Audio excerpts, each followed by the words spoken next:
오늘 말씀 창세기 구약성경 창세기 24장 1절부터 9절입니다.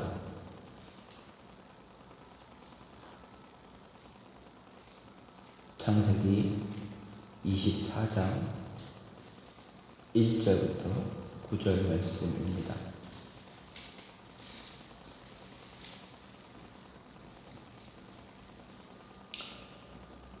아브라함이 나이가 많아 늙었고 여호와께서 그에게 범사에 복을 주셨더라. 아브라함이 자기 집 모든 소유를 맡은 늙은 종에게 이르되 청하건대 내 허벅지 밑에 내 손을 넣으라. 내가 너에게 하늘의 하나님 땅의 하나님이신 여호와를 가리켜 맹세하게 하노니 너는 내가 거주하는 이 지방 가나안 족속의 딸 중에서 내 아들을 위하여 아내를 택하지 말고 내 고향 내 족속에게로 가서 내 아들 이삭을 위하여 아내를 택하라. 종이 이르되 여자가 나를 따라 이 땅으로 오려고 하지 아니하거든 내가 주인의 아들을 주인이 나오신 땅으로 인도하여 돌아가리이까. 아브라함이 그에게 이르되 내 아들을 그리로 데리고 돌아가지 아니하도록 하라. 하늘의 하나님 여호와께서 나를 내 아버지의 집과 내 고향 땅에서 떠나게 하시고 내게 말씀하시며 내게 맹세하여 이르시기를 이 땅을 내 씨에게 주리라 하셨으니 그가 그 사자를 너보다 앞서 보내실지라. 내가 거기서 내 아들을 위하여 아내를 택할지니라. 만일 여자가 너를 따라오려고 하지 아니하면 나의 이 맹세가 너와 상관이 없느니 오직 내 아들을 데리고 그리로 가지 말지니라. 그 종이 이에 그의 주인 아브라함의 허벅지 아래에 손을 넣고 이 일에 대하여 그에게 맹세하였더라. 아멘. 오늘 말씀 창세기 24장 말씀입니다. 창세기 24장 말씀은 아브라함이 자신의 외아들 이삭을 위해서 아내를 취하는, 아내를 찾는 그 모습이 기록되어져 있습니다. 아브라함이 아들 이삭을 그의 나이 몇 세에 낳았습니까? 성경을 보게 되면 성경은 이야기합니다. 아브라함이 100세에 이삭을 낳았다 이야기합니다. 여러분 생각을 해보십시오. 사람의 몸으로 나이 100세가 되어서 아이를 낳을 수 있는가? 물론 어떻게 보면 생식기가 다 그대로 있기에 낳을 수도 있다라고 할 수 있지만 남자는 가능하지 않냐라고 이야기하지만 여러분 생각해 보십시오. 여인의 아브라함의 아내 사라의 나이는 그때의 나이는 몇 살이었습니까? 나이 90입니다. 여인의 나이 90이면 이제 어떻게 보면 우울하고 암울한 그런 나이입니다. 여자의 어떤 역할을 감당할 수 없는 그러한 나이가 되었다 이야기하기도 합니다. 하지만 하나님의 은혜로 인해서 아브라함이 100세에 아들 이삭을 낳았습니다. 그리고 그 아들 이삭이 결혼해야 될 시가 되었습니다. 그래서 아브라함은 자신의 종 엘리에셀을 통해서 이삭의 아내가 될 여인을 찾으려고 합니다. 그래서 어디로 보냅니까? 그 종 엘리에셋을 자신의 고향, 자신의 친족이 살았던 곳으로 보내고 있습니다. 이때 이삭의 나이가 거의 40세 정도 되었습니다. 그렇다면 아브라함의 나이는 몇 세입니까? 140 정도 전후다라고 볼 수 있습니다. 그리고 이때는 아브라함의 아내 사라는 이미 죽은 여인이 되었습니다. 죽은 지 얼마 되지 않은 그러한 시점입니다. 아브라함은 아내 사라의 죽음과 자신의 나이가 많다는 것으로 인해서 아들 이삭의 결혼을 이제 서두르게 됩니다. 그렇다고 해서 아들 이삭의 결혼이 하나님의 뜻과 다르게 되는 것 원하지 않았다라는 것을 오늘 말씀을 통해서 우리는 알게 됩니다. 즉 아브라함의 신앙은 하나님 중심의 신앙이었기 때문에 나이가 들어도 그리고 아무리 급해도 아들 이삭이 결혼해야 되는 그 시점이 아무리 급해도 언약의 후사다라고 했던 이 아들 이삭의 결혼 문제를 하나님의 뜻을 거부하면서까지 뜻을 거부하면서까지 결혼을 추진하려고 하는 그런 모습을 갖지 않았습니다. 하나님의 뜻대로 하기 위해서 매우 신중하게 일을 진행하고 있다라는 것을 볼 수 있습니다. 우리는 일반적으로 어떤 일에 대한 문제가 생기면 마음이 급해지기 마련입니다. 하지만 성경은 우리가 급한 마음을 가지고 함부로 그리고 섣부르게 일을 처리하라라고 이야기하지 않습니다. 성경은 언제나 우리에게 말합니다. 일을 처리할 때, 문제 해결할 때 급하게 하거나 함부로 하거나 섣부르게 처리하지 말라 이야기합니다. 성경이 우리에게 원하는 것은 기도하면서 하나님의 음성을 듣기를 원합니다. 기도하면서 하나님의 음성을 듣는다라는 것은 급하게 일을 처리해야 하라는 이야기가 아닙니다. 하나님의 뜻이 어디 있는가 우리가 기도하면서 기다리다 보면 기다리는 것은 이제 차분하게 신중하게 일을 처리하라라는 이야기입니다. 특히 하나님을 만나 하나님의 은혜에 대한 확신을 가진 자는 더 그렇습니다. 아브라함 역시 나이가 많이 들었기에 아들 이삭의 결혼 문제 빨리 해결하고 싶었습니다. 하지만 하나님이 허락하지 않는 이방 여인과 결혼을 시킬 수는 없었습니다. 그렇기 때문에 오늘 본문을 통해서 오늘 말씀을 통해서 아브라함은 아들 이삭의 아내를 찾기 위해 자신의 종 엘리에셋을 고향 땅 자신의 친족이 있는 곳으로 보내 아내를 찾아오라, 데리고 오라, 여인을 데리고 오라 이야기합니다. 여기서 아브라함의 신중함, 믿음의 신중함을 또한 보게 됩니다. 아브라함은 아들 이삭의 아내를 택하는 데 있어 신중하게 택함으로써 하나님과 자신 사이에 존재하는 언약에 대한 확신을 갖고 있다라는 것을 보여줍니다. 즉, 한번 하나님을 경험한 사람에게 있어야 할 확신, 하나님을 만난 사람들, 하나님을 만난 자, 그리스도인이 가져야 할 확신에 대해서 가르쳐주고 있습니다. 그러면 이 확신은 무엇입니까? 아브라함이 우리에게 가르쳐주는 이 확신은 어떤 확신입니까? 구원에 대한 확신입니다. 언약에 대한 확신입니다. 삶 속에서 우리가 누리는 하나님의 은혜에 대한 확신입니다. 하나님이 자신의 남은 삶을 온전히 인도해 가실 것이란 그런 확신입니다. 하나님이 모든 것 이끌어 가시고 이루어 주시고 하나님이 모든 것 다 하실 것이다. 나를 위해서 나에게 말씀하신 대로 그대로 행할 것이다. 라는 그런 확신입니다. 그러면 이런 확신을 가진 그리스도인 저와 여러분, 우리의 삶은 어떻게 살아가야 될까? 확신을 가지면서 어떻게 살아가야 될까 생각을 해보게 됩니다. 먼저 확신을 가지면, 하나님을 향한 확신이 있으면 우리의 기억을 서로 공유하며 살아가야 합니다. 5절과 6절 말씀을 보면 종이 이르되 여자가 나를 따라 이 땅으로 오려고 하지 아니하거든 내가 주인의 아들을 주인이 나오신 땅으로 인도하여 돌아가리이까.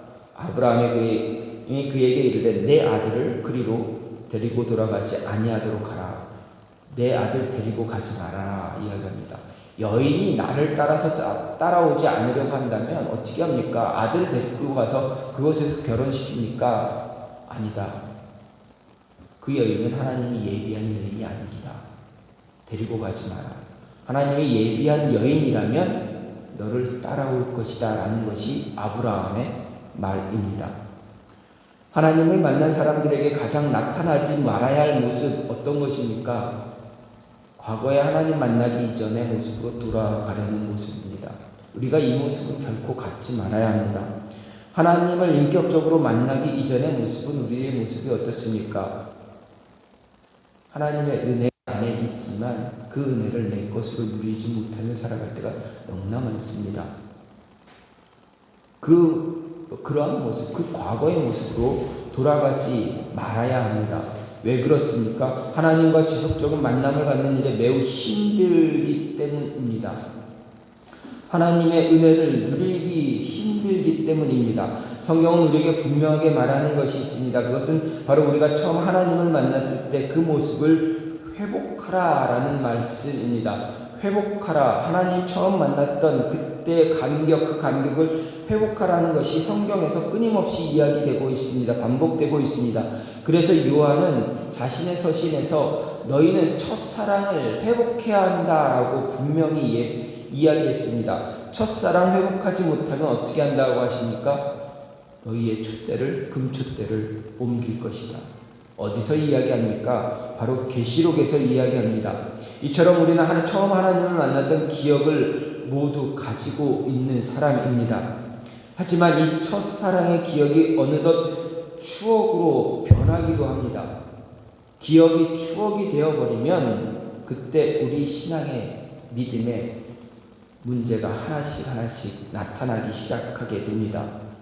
아브라함은 처음 하나님을 만났던 그 기억을 분명히 갖고 있었습니다. 갈대우르에서 하나님을 만나고 모든 것을 버리고 오직 하나님이 가라고 한 그 땅을 향해 걸어갔을 때 그때의 모습, 그때 아브라함의 믿음, 그의 모습은 누구도 따라할 수 없는, 아브라함 외에는 할 수 없는 그런 위대한 신앙의 모습이었습니다. 하지만 어떻습니까? 시간이 흐르고 지나자 하나님을 만난 이 기억이 추억이 되어 버릴 것 같습니다. 버리는 것 같, 추억이 되어져 가는 것 같습니다. 그때 하나님은 어떻게 합니까? 그때 하나님은 아브라함에게 말씀하십니다. 하나님의 약속을 신뢰하지 못하는 그런 모습이 아브라함에 생겼습니다. 자신을 보호하실 것이라는 확신을 갖지 못했습니다. 그래서 하나님의 인도한 땅에 기근이 일어나자 어떻게 합니까? 남쪽으로 애국으로 내려갑니다. 그리고 어떻습니까? 자신의 아내 사라를 자신의 누이 동생이라 2번이나 거짓말을 하게 됩니다. 어떻게 보면 누이 동생도 맞습니다. 그러나 누이 동생, 사촌 누이 동생이기도 하지만 지금 현실은 무엇입니까? 현실의 위치는 어디입니까? 아내, 부인입니다. 사랑하는 아내입니다. 그렇다면 거짓말입니다. 기억이 추억으로 변하기 시작하자 하나님의 약속이 희미해졌습니다. 하나님에 대한 확신이 작아지게 되었습니다. 하나님을 향한 믿음이 작아지게 되면 첫사랑의 기억은 그저 추억으로 변해버립니다. 기억이라는 단어가 무엇입니까? 사전을, 그냥 국어사전을 제가 한번 찾아봤습니다. 기억과 추억, 어떤 것이 더 오래 가는 건가 생각을 해봤습니다. 사전에는 이렇게 나와 있습니다. 기억은 언제든 사라지는 것이 기억이다. 그러나 추억은 사라지지 않는다. 이렇게 이야기합니다. 추억은 또다시 떠오르기 때문에 이제 사라지지 않는다라고 이야기합니다. 근데 어떻습니까? 여러분, 이 정의가 맞는 것 같습니까? 저는 이 정의가 잘못됐다 생각합니다. 추억은 사라졌다가 다시 문득 떠오르는 것이 추억입니다. 과거 제가 20년 전에, 30년 전에 했던 일들 다 사라졌습니다. 그러나 문득 떠오르는 것이 있습니다. 무엇입니까? 제 과거에 대한 추억입니다. 그때 즐거웠던, 한때 좋았던 추억입니다. 그러나 기억은 어떻게 됩니까? 기억은 우리 머리에, 뇌리에 그대로 새겨져 있는 겁니다. 지워지지 않는 것입니다. 그래서 예수님도 말씀하셨습니다. 기억하라. 내 말이 기억되어질 것이다. 예수님의 발에 향유를 부었던 그 여인의 행동이 기억되어질 것이다. 이 기억은 기억되어진다는 것에 대해서 이 기억은 무엇입니까? 절대 잊혀지지 않는 것입니다. 그렇다면 기억은 절대 잊혀지지 않는 것입니다. 추억은 과거에 그런 적이 있었을 뿐 그것이 나에게 어떤 영향을 주고 있지 못하고 있다라는 것입니다. 하지만 기억은 어떻습니까? 그때 받은 그 기억의 영향이 지금까지도 나에게 계속 존재하고 있다라는 이야기입니다. 나에게 영향을 주고 있는 것입니다. 그래서 기억하고 있기에 그것을 더 기억하거나 그 기억 속에 있는 그것을 더 가지려고 애를 씁니다. 우리가 하나님께 은혜를 받았습니다. 은혜를 받은 그것을 기억하고 있으면 어떻습니까? 그 은혜 또 받으려고 합니다. 또 받기 위해서 애씁니다. 예를 들어 보겠습니다. 가정에 저희 교회 개척한 지 얼마 이제 5년 차 됩니다. 올해가 올 4월 달부터 이제 5년 차로 들어왔습니다. 교회를 상가를 임대해서 렌트를 하게 되면 매달 다가오는 렌트비가 부담이 이만저만이 아닙니다.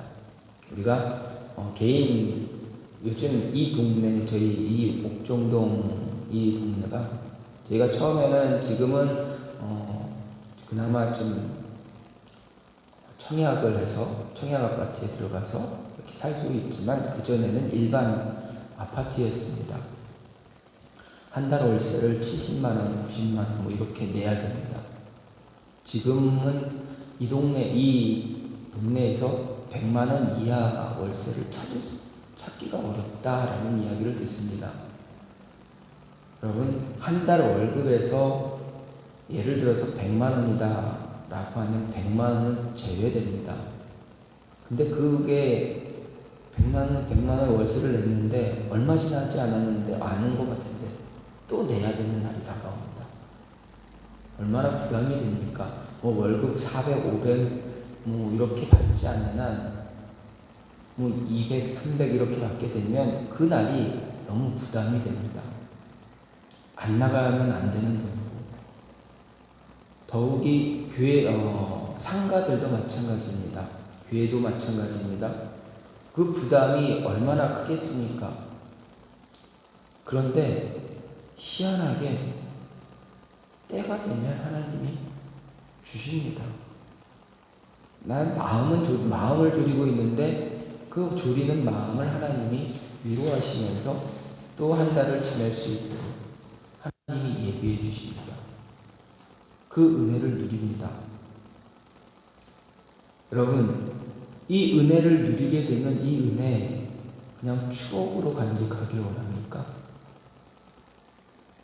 추억이 되면 하나님이 채워주시는 것을 내가 모릅니다. 아니, 채워주시지 않을 때도 있습니다. 그런데 그것이 기억이 되어지면 내 기억에 계속 내 마음에 내 머리에 기억이 되어져 있으면 어떻게 됩니까? 하나님 이 한 달도 하나님 다음 한 달도 하나님 올해까지도 이거를 지켜주세요. 해주세요. 더 받으려고 더 붙잡으려고 노력을 합니다. 이 은혜 놓칠까? 이 은혜가 사라질까? 조마조마하면서 하나님 붙잡게 됩니다. 그럼 하나님 어떻게 하십니까? 또 채워주십니다. 그러면 그 은혜는 추억이 되지 않습니다. 기억이 되어집니다. 그리고 간증이 되어집니다. 하나님이 이렇게 하셨어. 이렇게 인도해 주시고 있어.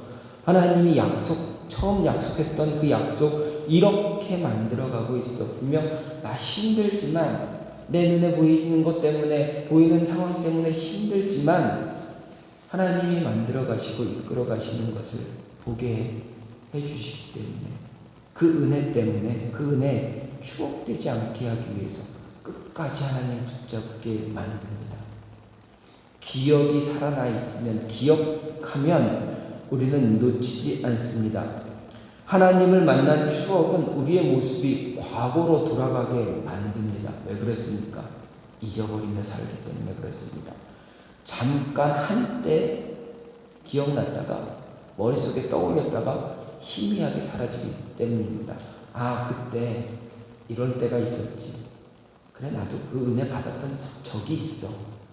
근데 지금은 어떻습니까? 그걸 누리지 못한다는 겁니다. 추억이 됐기 때문에 누리지 못합니다. 기억하고 기억이 되어 있으면 누리고 살아갑니다. 또 우리의 기억이, 은혜의 기억이 추억이 되어버리면 어떻게 됩니까? 옛사람의 옷을 자꾸 꺼내 입으려 합니다. 처음에 말씀드렸습니다. 그리스도인들이 가져야 하지 말아야 할 모습, 하나님 만나기 이전 모습으로 돌아가야 합니다. 옛사람의 모습은 바로 그 모습입니다. 그 모습, 그 옛사람의 옷을 자꾸 꺼내 입지 말아야 합니다. 그런데 추억이 되어버리면 꺼내 입으려고 합니다. 하나님이 원하는 것, 성경이 말하는 것은 옛사람의 옷이 아니라 새 사람의 옷을 입는 것입니다. 새 사람이 되는 것입니다. 그래서 하나님을 만난 그 시간, 그 모습 계속 기억하면서 그 은혜 계속 누리며 살아가라고 이야기하는 것입니다. 아브라함은 하나님을 만난 기억을 추억으로 만들지 않기 위해서 아들 이삭의 아내를 택할 때 가나안 땅의 여인을 택하려고 하지 않았습니다. 자신의 아들 이삭에게 하나님 중심의 신앙을 물려주기 위해서 어떻게 합니까? 자신의 고향 친족에 있는 갈대우르 그 땅에서 살고 있는 자신의 친척 가운데 한 여인을 데리고 오라 이야기합니다. 왜 그렇습니까? 자신이 갈대우르에서 어떻게 나왔는지, 하나님이 어떻게 인도해서 지금 이 땅에 살고 있고 지금 누리는 은혜가 있는지 그것을 아들 이삭에게 물려주기 위해서입니다. 자신이 기억하는 그 하나님의 은혜를 아들과 공유하기 원했던 것입니다. 자신이 누리는 자신만 누리면 하나님의 은혜를 자신만 누리면 어떻게 됩니까? 아들이 누리지 못하면 아들은 나중에 하나님의 은혜를 모르고 살아갈 수 있습니다. 성경에 얼마나 많은 인물들이 아버지가 자신의 부모가 누린 은혜를 놓치고 그 은혜를 못 누리며 살아가는 인물들이 얼마나 많습니까? 이스라엘의 왕들이, 유다야 왕들이 얼마나 많습니까? 아버지는 믿어서 그 큰 은혜를 받았는데 아들은 그 은혜를 누리지 못하고 하나님 배신하고 떠나가는, 하나님께 저주를 받는, 진노받는, 심판을 받는 그런 아들들이 얼마나 많습니까? 대표적으로 히스기야는 어떻습니까? 그의 아버지가 악한 왕이었습니다. 그런데 그가 믿음의 왕이 됐습니다. 하나님 붙잡았습니다. 하나님의 은혜를 누렸습니다. 그럼 그 은혜를 누린 은혜를 아들과 공유해야 되는데 아들과 공유를 못했습니다. 그의 아들이 누굽니까? 이스라엘에서 가장 악한 왕으로 이름을 날린 므낫세입니다. 물론 나중에 이 므낫세가 하나님께 회개하고 돌아오긴 합니다. 하지만 역사를 보면, 성경을 보면 므낫세가 이스라엘에서 가장 악한 왕이 되어버렸습니다. 아브라함은 자신의 아들 이삭이 자신이 누린 은혜를 공유해서 그 기억이 계속 지속되어져서 하나님에 대한 확신, 은혜에 대한 확신을 갖고 살아가길 원했습니다. 그 은혜에 대한 확신을 갖고 살면 어떻게 됩니까? 성장하게 됩니다. 아들 아브라함이 죽고 난 이삭의 기록을 쭉 보십시오. 이삭이, 물론 아브라함이 했던 거짓말 이삭도 합니다. 그러나 이삭은 어떻습니까? 정말 믿음의 사람, 순종의 사람. 아브라함이 자신의 목숨을 빼앗으려고 할 때도 눈 하나 까딱 안 하고 그대로 따르는 아들, 믿음의 아들이 되었습니다. 이 모습이 저와 여러분에게 있어야 합니다. 기억을 공유하면, 은혜에 대한 기억을 공유하면 하나님은 그것을 더 크게, 더 성장시켜 주십니다. 그리고 우리에게 기억되게 해 주십니다. 추억이 되지 않게 해 주십니다. 두 번째로, 확신을 가진 자에게 하나님은 어떻게 하십니까? 하나님이 일하시는 것을 눈으로 볼 수 있게 하십니다. 7절 말씀을 보면 하늘의 하나님 여호와께서 나를 내 아버지의 집과 내 고향 땅에서 떠나게 하시고 내게 말씀하시며 내게 맹세하여 이르시기를 이 땅은 내 씨에게 주리라 하셨으니 그가 그 사자를 너보다 앞서 보내실지라 내가 거기서 내 아들을 위하여 아내를 택할지니라. 아브라함은 확신했습니다. 어떤 확신했습니까? 어떻게 확신했습니까? 하나님이 자신에게 주신 약속, 그 약속을 확신했습니다. 그래서 무엇라 이야기합니까? 하늘의 하나님 여호와께서 나를 내 아버지의 집과 내 고향 땅에서 떠나게 하시고 내게 말씀하시며 내게 맹세하여 이르시길 이 땅을 내 씨에게 주리라. 가나안 땅을 내 아들 이삭에게 주신다 약속하셨다. 나는 이 약속 믿는다. 그러니 내 아들 데리고 가지 마라. 얼마나 위대한 신앙의 고백입니까? 힘듭니다. 시간이 촉박합니다. 죽을 때가 다가옵니다. 나이가 너무 많이 들었습니다. 아내도 죽었습니다. 그럼 어떻게 됩니까? 아들 나이가 40이 돼야 적합니다. 결혼시켜야 됩니다. 여인이 없습니다. 얼마나 조바심나겠습니까? 제가 결혼을 좀 늦게 했습니다. 지금은 뭐 늦었다라고 얘기하지 않겠지만, 그때 당시에는 늦었다, 노총각이다라고 이야기할 때였습니다. 그래서 제 아내랑 결혼한 것이 제가 36세 결혼을 했습니다. 좀 늦었지만, 그래도 제 딸이 난 게 10년이 걸렸습니다. 하나님이 결혼한 지 10년 후에야 아이를 주셨습니다. 그때 저희 어머니가 저한테 묻습니다. 너 언제 결혼하니? 여자는 있니? 옆에서 조바심면서 계속 묻습니다. 저는 그때마다 얘기합니다. 다 때가 있어.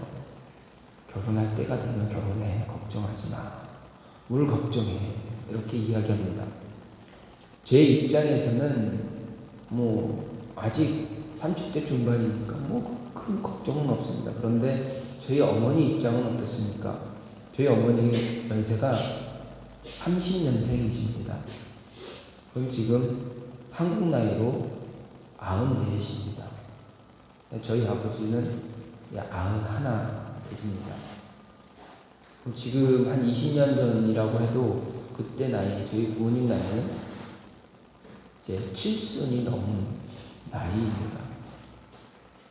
그럼 아들이 빨리 장가를 가야 되는데, 그래야 장가 가는 모습을 보고라도 죽을 수 있겠는데, 안 가고 저렇게 버티고 있으니 여자를 만나는 건지 있는 건지도 모르고 그러고 있는 거 보면 얼마나 조바심 나겠습니까? 아브라함을 보십시오. 이때 나이가 몇 살이라고 했습니까? 대략 140이었다고 합니다. 지금 100세 시대라고 이야기하지만 140이면 사람의 기력이 많이 떨어질 때입니다. 기력이 없을 때입니다. 그러면 아들 이삭이 결혼하기를 얼마나 고대하겠습니까? 이삭을 통해서 손주를 보기를 얼마나 고대하겠습니까? 얼마나 바라고 있겠습니까? 성급해지고 자기 마음 빨리 어떻게든 하려고, 결혼시키려고 노력하는 모습이 분명히 있었을 것입니다. 그런데 아브라함은 절대 조급해하지 않았습니다. 급하게 일을 치르지 않았습니다. 헛부르지 않았습니다. 가나안 땅의 이방 여인을 아내로 택하도록 하지 않았습니다. 믿음의 사람이었기 때문에, 하나님이 자신에게 주신 약속에 대한 확신이 있었기 때문에, 하나님이 내 아내 사라를 통해서 내 씨가 이 땅에서 번성하고 이 땅을 정복할 것이다, 이 땅을 너에게 줄 것이다, 너의 자손에게 줄 것이다 라는 그 약속에 대한 확신을 갖고 있었기 때문에 아브라함은 급하지 않았습니다. 아마 그럼 그냥 와. 그 여자는 이삭의 아내가 될 여인이 아니야. 하나님이 예비한 여인이 아니야. 하나님이 예비한 여인이면 널 따라올 거야.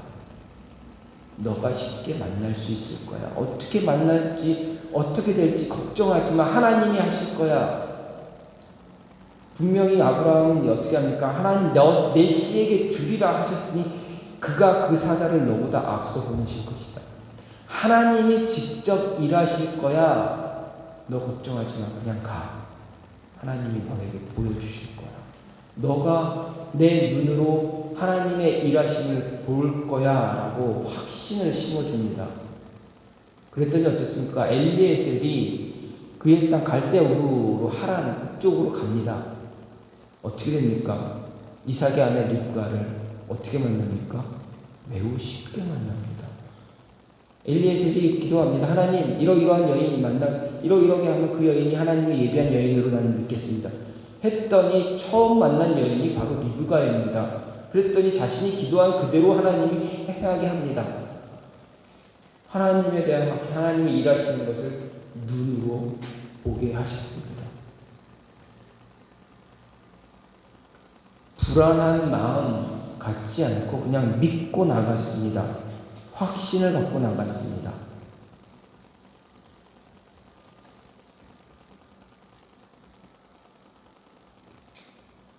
아브라함이 보여준 이 확신 있는 믿음이 저와 여러분의 믿음이 되어야 됩니다. 하나님이 하실 거야. 아니, 하나님이 하시냐. 하나님이 일하신다. 하나님이 일하신다. 내가 할 일은 아니다. 하나님이 하실 일은 하나님이 하시고 내가 할 일은 내가 하면 된다. 하나님이 하실 것이라는 분명한 확신을 갖고 나아가야 합니다. 분명 많은 문제들이 우리 앞에 놓여 있습니다. 쌓여 있습니다. 해결할 수 없는 것도 많이 있습니다. 무엇을 해야 될지 모릅니다. 하지만 그 모든 것을 해결하시고 준비하시는 분은 하나님이다라는 걸 믿고 나가야 됩니다. 하나님이 하실 거야. 내가 할 일은 지금 내가 열심히 살아가는 것, 하나님 말씀 듣고 하나님과 교제하고 기도하고 나아가는 것, 나에게 주어진 일 내가 하는 것, 이것이 내가 할 일이고 내 앞에 놓여진 이 문제의 해결은 하나님이 할 거야 라는 확신을 갖고 나가야 됩니다. 이 확신만 있으면 하나님의 일을 내가 하려고 하지 않는다라는 이야기입니다. 내가 하지 않으면 누가 합니까? 하나님이 합니다. 하나님의 일을 하나님이 하십니다. 그러면 우리는 그 은혜를 누리고 살아갈 수가 있습니다. 우리 눈으로 또다시 그것을 봅니다. 보면 어떻습니까? 또 보기를 원합니다. 여러분, 문제가 해결됐는데 그것을 끝나길 원합니까? 아니면 그 문제 해결 뒤에 또다시 하나님이 일하기를 기대하십니까? 여러분은 어떤 타입입니까? 첫 번째 타입입니까? 아니면 이번 두 번째 타입입니까? 그냥 해결 가능, 됐구나, 됐지 뭐 이 정도면 됐어 라고 끝나길 원합니까? 아니면 또 다른 것을 기대하십니까? 또 다른 것을 기대하면 하나님이 일하는 모습을 또 눈으로 직접 확인합니다. 저와 여러분이 그러한 사람이 되기를 간절히 소망합니다. 마지막으로 확신 가진 자에게 하나님은 어떻게 합니까? 하나님을 향한 확신이, 믿음의 확신이 있는 사람은 주변 사람들에게도 영향을 줄 수 있어야 됩니다. 9절 말씀을 보면 그 종이 이에 그의 주인 아브라함의 허벅지 아래 손을 넣고 그 일에 대하여 그에게 맹세하였더라 이렇게 이야기합니다. 이 말씀은 아브라함이 한 말에 대해서 그 종 엘리에셀이 보인 반응입니다. 아브라함이 하나님에 대한 믿음의 확신을 보여주자 엘리에셀이 자신도 하나님을 향한 믿음의 확신이 있다라는 것을 보여줍니다. 그리고 아브라함에게 그 맹세를 합니다.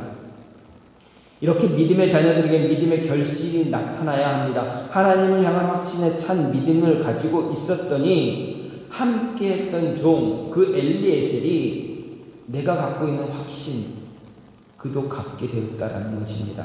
아브라함과 엘리에셀이 보여주는 이 모습이 바로 저와 여러분의 삶에 늘 나타나야 합니다. 우리가 하나님을 향한 확신 있는 믿음을 가지고 살아갈 때 주변에 있는 사람들이 하나님을 향한 확신 있는 믿음을 소유할 수 있도록 해 주어야 합니다. 영향력 줄 수 있는 자의 모습이 되어줘야 하는 것이 바로 저와 여러분의 모습입니다. 아브라함은 분명하게 이 모습을 보여주었고 엘리에셀도 그 영향을 받아서 하나님이 하실 거다라는 확신을 갖고 그 하란 땅으로 가서 그 앞에서 기도하는 것입니다. 성경은 분명히 이런 모습 우리에게 요구합니다. 우리의 믿음이 흔들리지 않을 때 함께하는 자들의 믿음이 더욱 굳건해질 수가 있습니다. 다니엘서 12장 3절 말씀 보면 지혜 있는 자는 궁창의 빛과 같이 빛날 것이요 많은 사람을 옳은 대로 돌아오게 한 자는 별과 같이 영원토록 빛나리라. 지혜 있는 자 누구입니까? 믿음에 대한, 하나님에 대한 확신을 갖고 있는 사람입니다. 확신을 갖고 있는 자는 궁창의 빛과 같이 빛난다. 그리고 많은 사람들을 옳은 대로 돌아오게 한다. 영원토록 빛나게 해줄 것이다 라는 것입니다.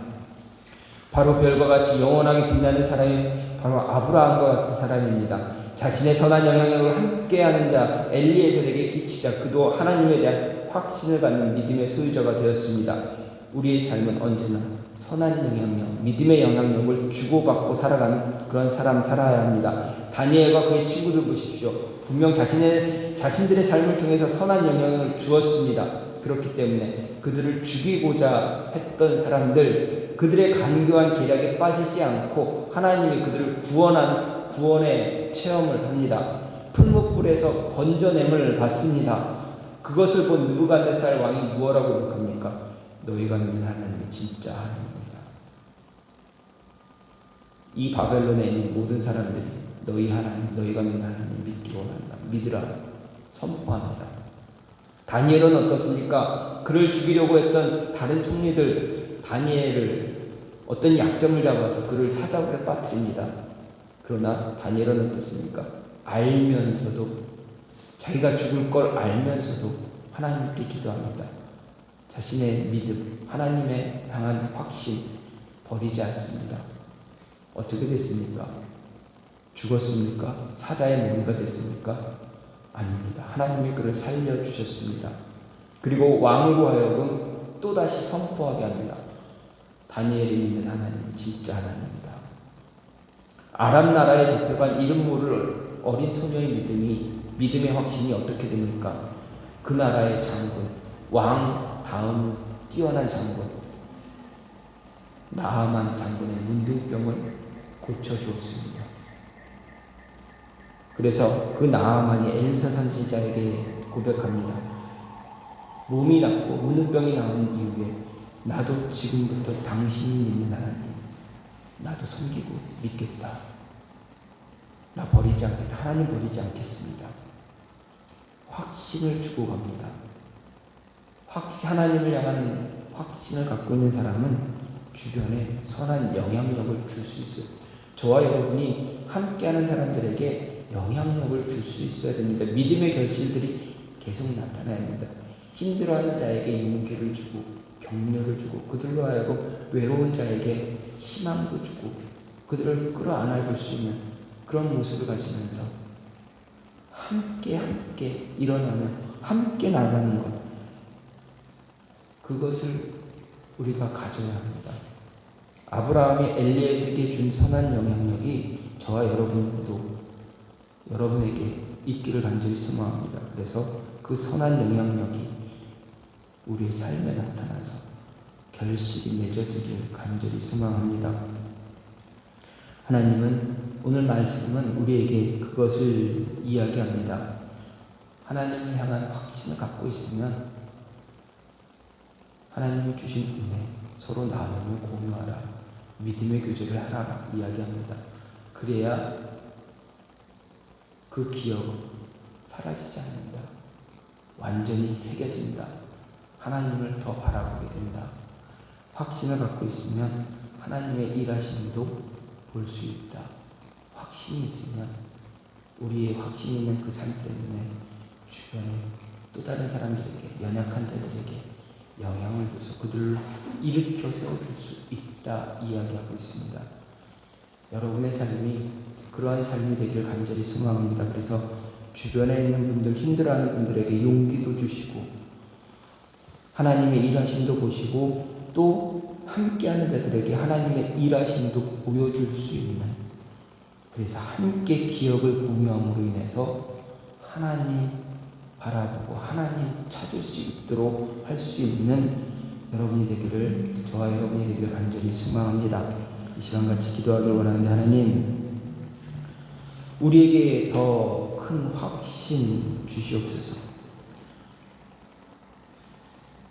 더 위대한 믿음, 더 큰 믿음, 더 큰 확신 갖게 하여 주시어서 공유할 수 있게 하시고 하나님의 인도하심 볼 수 있게 하시고 그리고 주변에 하나님 믿음의 결실들이 일어날 수 있도록 해달라고 이 시간 같이 기도하는 시간 갖겠습니다.